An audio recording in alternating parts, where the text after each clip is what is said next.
এইগুলো হচ্ছে পুরুলিয়ার ঐতিহ্য আর সৌন্দর্য, যেটাই বলো না কেন।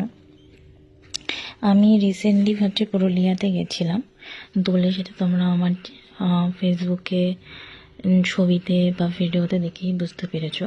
তো এই সবগুলোই আমি পুরুলিয়া থেকে এনেছি। যারা হচ্ছে পুরুলিয়াতে এর আগে গিয়েছিলে তারা জানে মুখোশ গ্রাম বলে একটা জায়গার মানে একটা গ্রাম রয়েছে। সেই গ্রামে হচ্ছে কি এইগুলোই নিজের হাতে হ্যান্ড পেন্টিং করে ঘরের বউরা, যারা এটাই ওদের শিল্প। তো কিন্তু হচ্ছে কি এইগুলো কিন্তু মাটির নয়, এগুলো পুরোটাই কিন্তু হচ্ছে দেখো পেপার দিয়ে করা, খুব সুন্দর হাতের কাজ, ফিনিশিং খুবই সুন্দর।